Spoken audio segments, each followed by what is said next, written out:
We are going to bring in now a dear friend of the program, a guy who is sort of a mystery to me, a vexing mystery, a man who would drive 5 hours one way to hang with Joe Morello, and even was considering paying. He said, Joe, I'll pay you for 2 hours, 3 hours. Come on, you know. And Joe said, "What are you talking about, dude? You 1 hour's enough. It keeps you on edge, and you can go back to Port Jefferson or wherever he was at that time." Welcome, Dom Famularo. Welcome back to the Jake Feinberg Show. Jake, it's wonderful hearing your voice, and that is true. You know, there was a different time years ago. Guys like Morello, we speak about old school and new school. Well, guys like Morello and Chapin and Shelley, man, they were old school. Can you unpack that? Can you unpack that? Because I forget exactly what he said to you. He said, "So how are your chops?" And you said, "They're great." And he's like, "How do you feel in the bandstand?" And he said, "You feel great." And then he asked you like three questions, and he said, "Then you don't need any more." But is that yeah? Go ahead. Talk a little bit more about the old. It really was that, Jake. Yeah. Old school means these guys made you earn every page. Before you turned a page in the book Stick Control, you had to earn that page that you played so he understood it. So I had said to him after about 2 years of working with Joe on a practice pad, I said, "Joe, when do you think we're going to get to the drum set?" And he kind of sat back and looked at me a little bit disappointed and crossed his arms and said, "When do we get to the drum set?" He said, "Let me ask you a few questions." He said, "How do your hands feel?" I said, "Gosh, Joe, my hands feel great. I'm flying around the drums." He said, How's your creativity on the drum set?" I said, "Gosh, Joe, I'm playing things I have never played before because my hands feel so good." He said, "Well, how does the band like your playing?" He said, "Well, they love my playing because I'm sounding so much more relaxed." He said, "Good. Then we've already been on the drum set. Get back to the practice pad." And that really was it. That was really the focus of what we did. We focused on it, and it was about technique and understanding movement and understanding what movement is about, which is what Joe was about. Learning movement will understand your sound. Relaxed movement creates relaxed sound. Consistent movement creates consistent sound, and relaxed movement will open you up to play even better and more creative, and you're going to have more fun. And there it is. Dom, I'm just so happy to reconnect with you. I want you, but this is the issue. I have been looking in every thrift store, every record store. I go to Famularo, and I can't. Can you, like, you have become this traveling warrior of drums and inspiration. But where can you talk about your activity in the studio scene? Did you play on records? You know, it's funny, Jake. And for the most part, a couple of the records that I did record were never released. I had done a series at some studios where I would play demo recordings for artists that were proposing, full albums to record labels. And the 3 or 4 albums that I recorded never were picked up, and they're probably sitting on a shelf someplace. So I started to do jingled work. So in the city, in New York City, jingle work was very, very common back in the 70s. And I'd go in and I would do Chanel No. 5. I would do different, companies like, car companies, for Ford and stuff like that. And we'd play these jingles. And we'd work all day, get paid phenomenal money. And these jingles I would hear on television or I'd hear them on radio. And it was so great years ago as the jingle market was so, prolific in what it was. It's not like that anymore. But at that time, I was recording that, and I realized that doing these jingles wasn't as much fun as I was having when I was playing live. I said I loved playing live, so I kind of pulled myself out of the jingle world and started playing live with bands and going out. And then when my my speaking chops got to a certain level where companies felt that you'd be really do good doing these clinics and traveling around the world.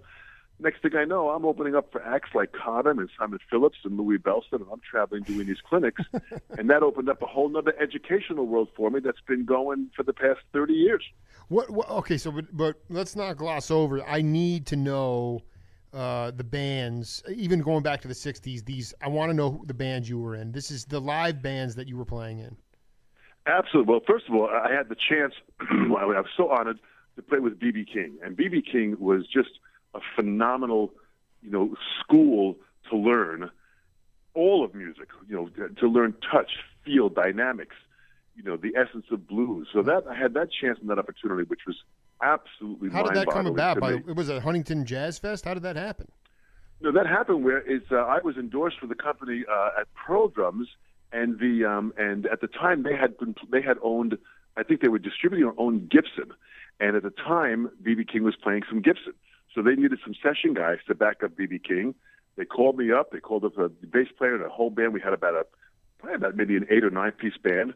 We played behind B.B. King. He loved us playing behind him at that time, and then just kept us for several more gigs. And then I was offered the gig to go on the road, but the money at the time just didn't seem good enough for me to leave and travel and do all that. So I stayed in New York doing what I was doing, and the band went out, and I moved on. Then I got a call from Lionel Hampton's band. There was a saxophone player by the name of Barry Taitono I worked with, and he took over managing Hampton's band. He calls me up. Hampton wanted a different drummer. I go in. I do the audition. They love my playing. We did like 3 or 4 gigs. Then Hampton at some point says, listen, I'd love to take you on the road. Again, the money was ridiculous. It was just not good enough for me to leave New York to start playing. So I kind of had to weigh that balance, Jake. And this is really hard to do because I said, boy, do I go on the road and do these gigs and not really make that kind of great money but get that kind of experience? Or do I stay and continue to build my local, world that I had where I was making some money, where I was doing some club dates with some great players, making good money, teaching, playing with my own band. So I chose that route. I chose not to go out there and do it. Then I did some dates with Barney Kessel. And Barney Kessel, who was a great, we did just jazz trio, guitar, bass, and drums. And Barney Kessel was really old school jazz. He had worked with Charlie Parker back in his youth days. So I had a chance to learn small group playing with Barney Kessel, the B.B. King thing, learning some more of the blues stuff, the big band with Hampton. I had a real good wide experience of playing from having the chance to be with these guys. And it was very humbling, and they were wonderful people to be with.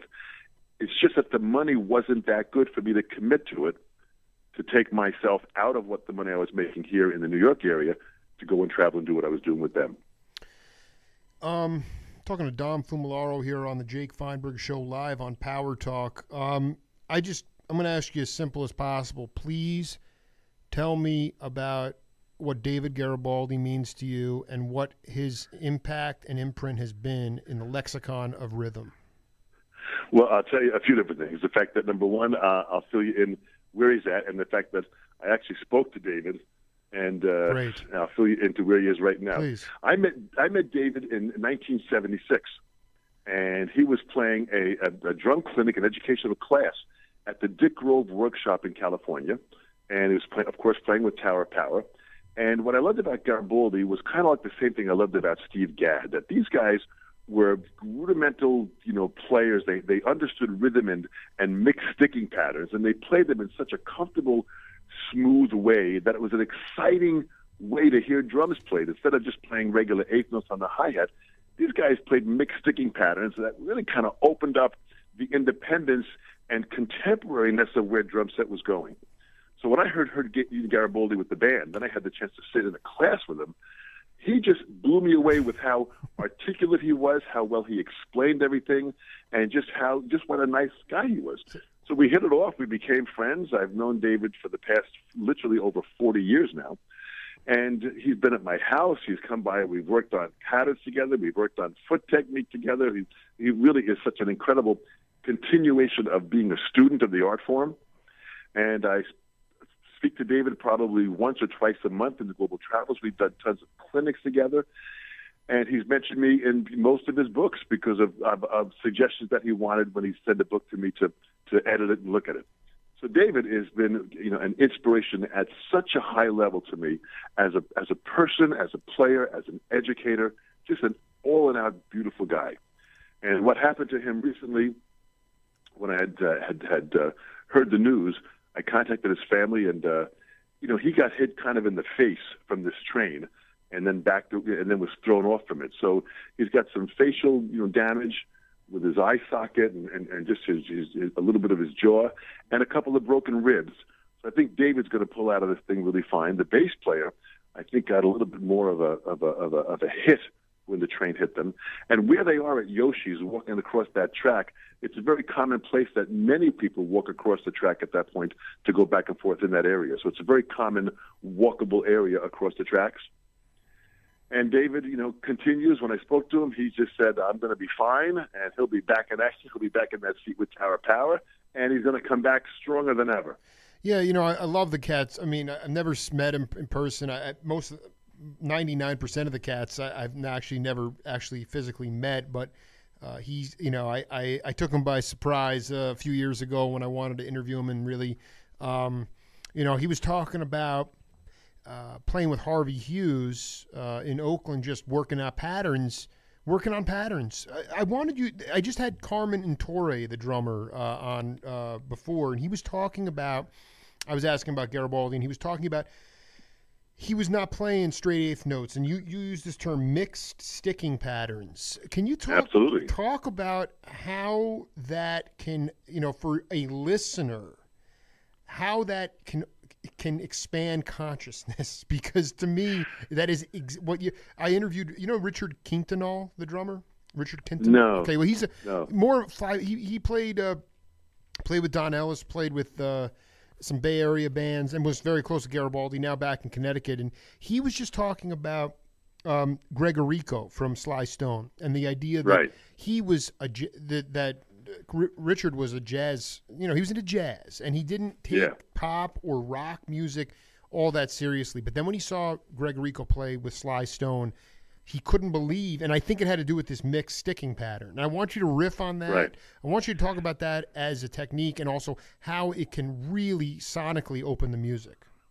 Well, that's a great question, Jake, and it's a great observation. And, when you speak about opening up consciousness, that's exactly what Garibaldi and Gadd did. Mm-hmm. There's a book called Stick Control, and Stick Control is probably the Bible of drumming that every drummer anyone goes through that book. It was written in 1935 by George Lawrence Stone, and it's still a #1 selling book throughout the world. It's an amazing book. And in the book, it starts out with the first pattern is right, left, right, left, right, left, and we call that a single stroke roll.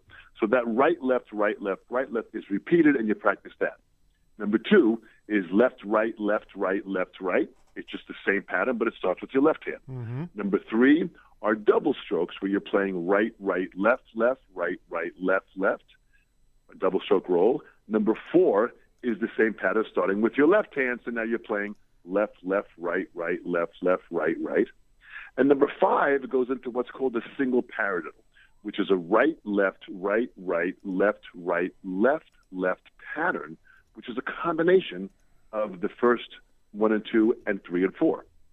So this now gets into what's called the mixed sticking pattern, this right, left, right, right, left, right, left, left. Well, what Garibaldi did, and also Gadd, is they would then place their bass drum while they played that mixed sticking pattern anywhere in that pattern. And that needed a whole other level of independence to put your right foot on the bass drum anywhere along that mixed sticking patterns, while your hands, your right hand and left hand, were mixing up all these different rhythms. So they kind of opened up this world of contemporary, independence, where now your foot could go anywhere you wanted it within any hand that was playing that note. And that's what a mixed sticking pattern is. So these guys did this comfortably and easily. When I first heard this and I started doing it, I said, what the heck is this? I got to shed this. I got to go back and work on it. And I would bust my tail going over these patterns. And then in stick control, the next pattern is a paradiddle, but they kind of shift it around. They kind of rotate it over a little bit, so it changes the sticking pattern again. Well, these guys were doing this like it was nothing. And all these great drummers with these bands, with Sly, with the James Brown, they started putting this mixed sticking pattern, and they'd move their bass drum around. And this just took my generation, which was 10 years younger than these guys. We had to sit back and say, what the heck is this? So we had to go back to the drawing board and learn this stuff. And it was so inspirational, and it was so mind-opening. And it is that door that was opened up by Garibaldi and by Gadd and these great drummers that totally shifted drumming out of the 20th century, and now that they brought us clearly into the 21st century. It's been an amazing adventure in rhythms. I mean, you are an inspirational speaker on top of a master drummer, but can you definitively say that Garibaldi, Gadd, and Enrico. Are there any other cats that predated them that were doing something like this that influenced them, this mixed sticking pattern, or they were the ones that put us into the 21st century? They were the ones that put it into rock and funk. Right. The guys before them who they took it from were guys like Philly Joe Jones, Elvin, Tony, Papa Joe Jones, Roy Haynes. These guys in the jazz world played mixed sticking patterns, but it was almost like accepted in jazz, but it wasn't in funk or rock. So Hal Blaine, the great studio session, Hal used to say, there was a time where, when they were jazz players, now in the '60s, being asked to play straight eighth notes and rock, and he said our hands weren't trained to do that. So when they played a lot of the rock stuff, like with the Elvis stuff, it had a certain bounce to it. So even though they were playing rock, it had a bounce to it. He said it had a bounce to it because we were jazz players. We didn't know how to play rock, and it wasn't until Gadd and those guys came along that they defined the clarity of the straightness of the groove, then opened up this mixed sticking pattern, then added on a whole level of independence, and guys like Cobham then came along and took it to a whole other level where it became like, wow, it was so exciting and so different, and it really kind of gave that whole generation of playing a whole lift in expression, where now fusion music came out of jazz because they were fusing elements of rock and funk into that jazz. It was really an amazing time. Oh man, I cannot. I'm so psyched to be able to talk to you again. I wanted to. Let's see. I got a quote here. Let's see here. Yeah. Okay. So I had a chance to speak to, since we last talked, Rick Marotta, who actually. Oh, great. Yeah, he did not actually, as you probably know, didn't even pick up the drumsticks till 19 years old. And he talks, and I want you to just talk about this to younger cats because, for me, I might ask you a question. It might take 3 or 4 minutes, and I really I could say whatever I needed to say in 15 seconds. And I wanted to read this to you. He said, I'm thinking you say everything you need to say in a minute or two. Give them each a minute and let's move on to the next song and see what they have to say. I didn't like it when a song lasted 15 minutes. He goes, there was a guy I worked with out in L.A. and I did some gigs with him. He was doing some gigs and he was calling me to play live with him. I'd seen him play. I know he was great because we did some sessions together. I said, I'll do it, but let's not do these solos that last 15 or 20 minutes. And we rehearsed a little bit, and I talked with him about it, and he said, yeah, man, that sounds great. And he was listening, and we got on stage, and I swear to God, I was yelling, stop, move on in the middle of the tunes, and he never paid attention because he immediately went off into the 15 minutes. I told him after, this isn't fun for me. This isn't what I want to do.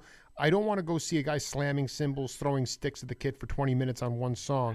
That's what I felt I was doing. We were repeating phrases. We were going back and playing the same thing over and over. Can you talk about how, in your own evolution, how you've learned how to say what you need to say in a very short period of time? Boy, great! Another great question, Jake. I'll tell you why this is important for the younger generation to understand. In speaking, when someone speaks and they are spending so much time coloring what they want to say because they're not exactly sure how to fine-tune and target exactly what they're saying, the listener sometimes says, my gosh, get to the point. Just tell me what you're saying. Get to the freaking point and lay it on me. What's the question? What happens when somebody's mind moves at a much faster pace, someone whose mind moves slower, and it's not necessarily a bad thing, but someone whose mind moves slower, who needs to think about each word, kind of starts to just let their mouth kind of speak words, not necessarily getting to the point that they want to say. A brilliant speaker and player who does this so well is someone like Gadd. Gadd, talk about less is more. Sometimes when you ask Gadd a question, he'll pause for what seems to be 10 to 15 seconds before he answers the question. I know. Because he wants to kind of fine-tune, he wants to get his mind to understand the right words, so when he says what he says, it's right to the point. You're darn right. You're 100%. I love that with people when they do that. So what happened with what Rick Marotta is saying, and Rick is a great example of this, it's really about targeting exactly what is needed to get the message across. Now, I see this sometimes on some of the talk news shows that happen where they interview certain people, and the question that they ask is a long question, and then the answer that comes back is a long answer. And both the question and the answer could have happened literally in 30 seconds to get the point across. Right. And sometimes people just like to hear themselves speak, and sometimes with drummers, they just like to hear themselves play. So they become very wordy and very verbose, and unfortunately, they lose the message of the heart of what they're saying. Exactly. So a great artist wants to target and get the heart of what they're saying to the audience, so they connect with the audience immediately and pull them into the song. And that's the power of what these guys did, which was unbelievably great.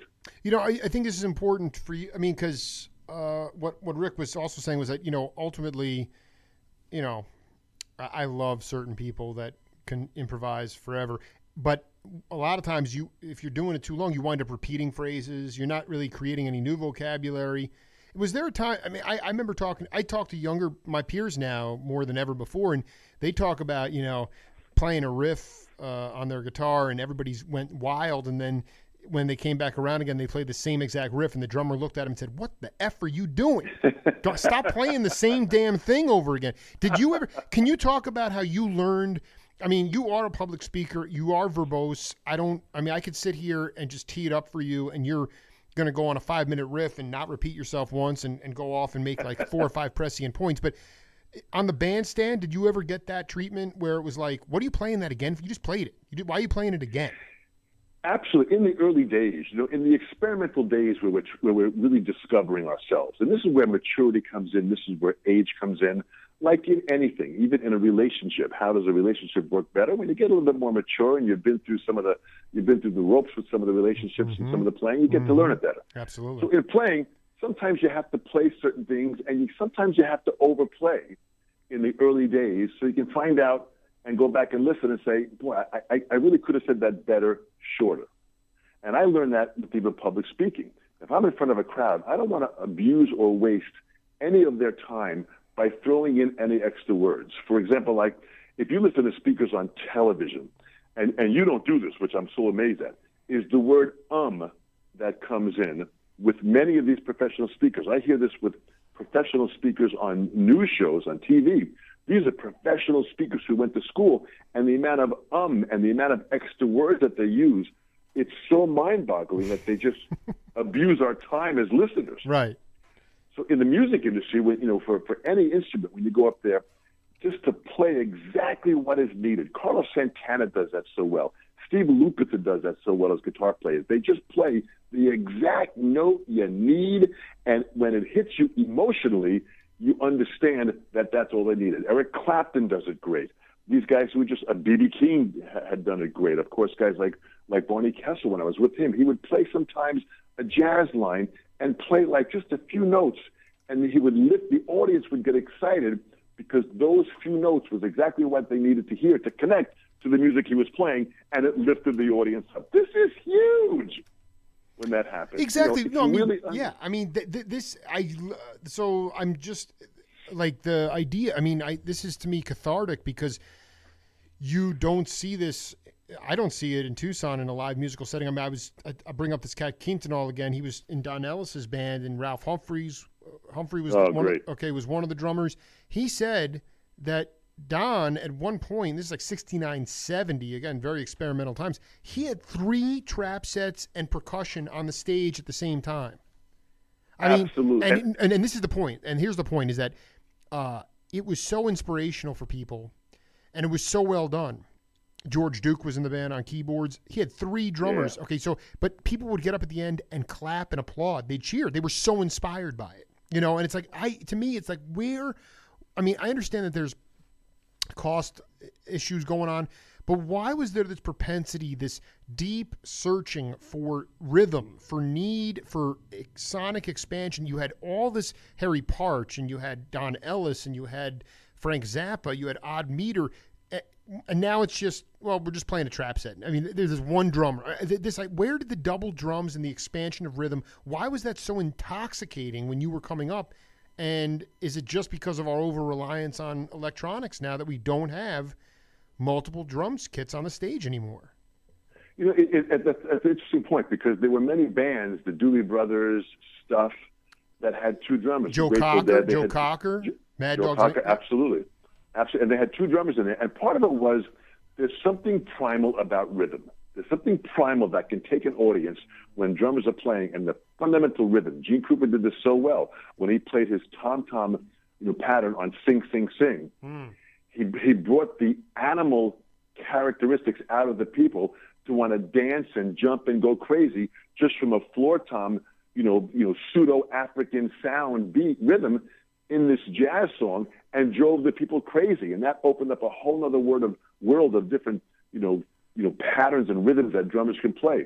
And it was because of Gene's song Sing, Sing, Sing, and that rhythm that brought the drum set to the front of the group. So bands like Stuff, for example, with Steve Gadd and Chris Murata playing drums, my gosh, first of all those brothers, the Murata brothers, they're all magical. I don't think I realized that there was a brother lineage there. Wow. That's it's just like the gift that keeps on giving.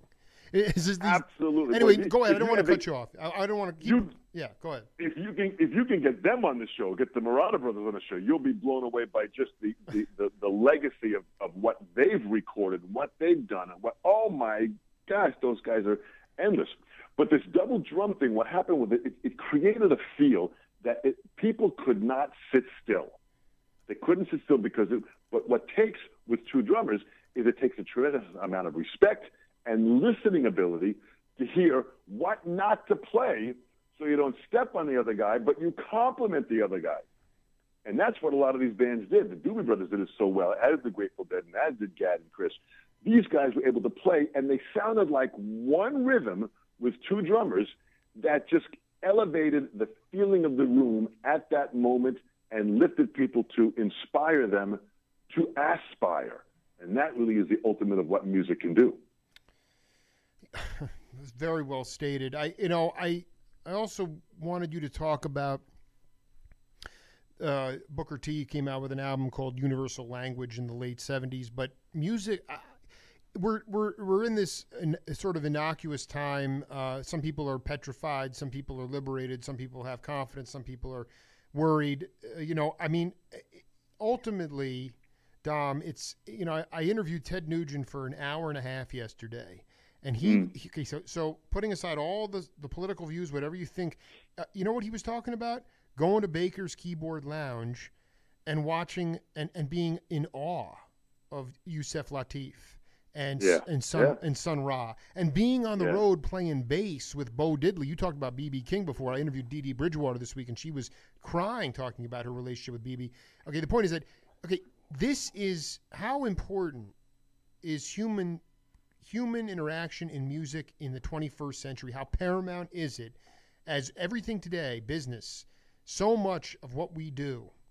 I mean, they have camps in China now to wean kids off technology. Everything's done digitally now. How important is the universal language of music? How relevant is it? And if you don't have venues and you don't have music in schools, talk to cats about how to create when you have nothing. Well, great question, Jake. It's a challenging time that we live in. And let me preface this answer first by saying that last year I traveled to 21 countries, and on Delta Airlines I flew over 222,000 miles. It's more than most NBA teams. I think it's all the NBA put together, man. That's about 9 times around the globe that I traveled just last year in 2016. So it was an amazing year of traveling and different countries and different people. I went to China many times, and my first time to China was 1993. And what's amazing about the universal language, the fact that they don't understand what I'm saying out of my mouth, although they do more now, but when I first got there in 93. But yet when I played the drums and played to tracks and played music with some of the musicians that were there, they felt it and they were emotionally moved. So although we could not communicate verbally, we communicated with sounds. And I tell people, I'm a drummer. I hold wood in my hands and I strike metal and plastic. And people say, my gosh, that's what you do for a living. And that's what I do for a living. I hold wood and I hit metal and plastic. And they say, well, how do you get paid? I said, I get paid when I organize the noise that I play. I dig. When I organize it, that means the organized sounds reach people, and someone can now intellectually relate to those sounds organized and feel from it. That is a higher level of understanding that only humans can relate to. That when we hear, we intellectualize, and we intellectualize this with our heart, because your heart's got to be involved in the intellectualization with this universal sound. So music being pulled out of the schools is a very, very difficult topic that I discuss all the time in my travels, especially when I'm in the States, and I'm constantly speaking to politicians and different people that are involved to let them know that, you know, music is going to exercise your brain in ways that math and science. They spoke about STEM, the importance of STEM. Well, I'm telling you something. The importance is STEAM. Steam is burning. Putting the steam is putting the arts back in STEM and bringing steam to what's happening. And once you talk about steam is what's going to cause all the excitement for movement.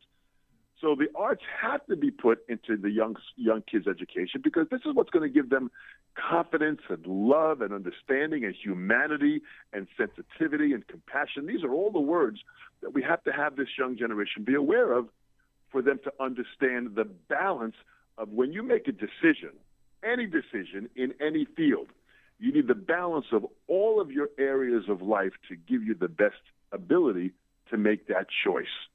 And that's where the arts come into play. So this universal language has the power of reaching people who may not understand our culture, they may not understand our language, but when they hear the vibration of those sounds and they move to it. I mean, listen, from drum solos, when I was in China, one of my first tours, people were crying. In the audience, they were crying because it was so emotional. They had never heard a drum set player before. They didn't even know what the heck I was doing, but they were so moved by the feeling of it. They were crying. They were coming up to me and hugging me, and they didn't want me to go. And here it is, 1993. I was the first really Westerner to go to China to start doing these clinics and teaching and setting up schools. And the power of that, to the point that now, 12 years ago, I met a young drummer by the name of Mr. Lee. And I talked about the idea of setting up a school in China. That now, 12 years later, this school is called 9 Beats. And check out these numbers, Jake. We now have over 400 drum schools in over 300 cities, 3,800 teachers, over 60,000 students. Wow. Just in mainland China. And there's more to go. And that's 1 billion people there. You know, there's a lot more. Exactly right. Exactly right. And that's one drum school, and that's the beginning of what's happening. And I did a TV show when I was there just a few months ago in China. And after we did the show, they interviewed me. They had a translator right there for me. I asked the producer, I said, boy, that was great, man. You guys did a whole hour on me. This was great. I said, how many people do you think are going to watch this? And he turned to me and he said, over 1 billion. Unbelievable. Okay, but I'm going to stop. I want to challenge you on something here. Okay, your school was the bandstand. And you know, these cats are, when you first got out there, they were inspired just by your spontaneous creativity and a spontaneous composition on the drums. Are they able to play live? I mean, and then, you know, I remember talking to the skipper, Henry Franklin, one of my dearest friends, the bass player. He was out there for a 6-month gig in China. He said it was weird because they were playing, you know, straight ahead, but, you know, the cats are looking down at their iPhones, you know? I mean, how all I'm saying is, how do you get beyond that, Dom? Because I get that it's going to touch a lot of people, but can vocabulary new vocabulary music be created within schools? Well, a good question, and the answer is I don't know, because time's going to have to tell. See, what happened when we were younger, we played jazz because jazz was an American music. It was a culture that Louis Armstrong saw, that when all these immigrants came to America and they had a better life and they understood what really freedom was, that they could come here from their challenged countries and the old countries, come from Europe, anywhere around the world, they'd come to America, and they had a better life. My grandfather, at the age of 12 years old in 1907, came to America. He was born in 1895. He came to America from Italy, couldn't speak the language, but he knew in Italy where he was, in a little island called Stromboli, north of Sicily, his family, he saw his parents and his older brothers all just, you know, literally dying in front of him. They had no work. They couldn't eat. So he hopped on a boat, and 4 weeks later, he was in America by himself with $11 in his pocket, came here. And when he came here, he said what was amazing when he arrived here, he said the music that you would hear the music, the jazz, the Dixieland jazz, all that music, the ragtime. He said just the music alone inspired him to want to work and push harder.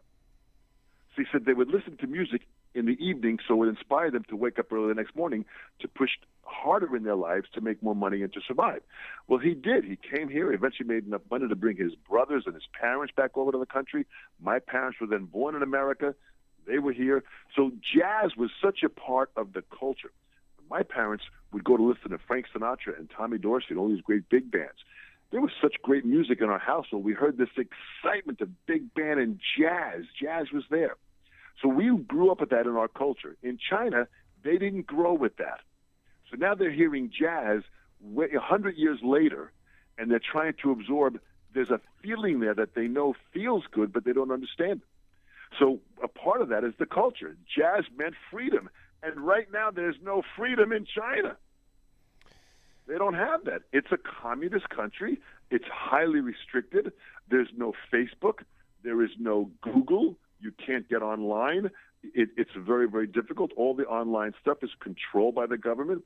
They use WeChat, which is kind of like what Facebook is, but they created a whole nother level of it's called WeChat. I know. What my wife. Yeah, my wife is Taiwanese, and that's what. But again, it's so vexing because you go to big cities in China, and there's like this sort of quasi capitalism going on, but yet there's all this restriction of I mean, the jazz also is no longer a subculture black music in the States. It's an international language.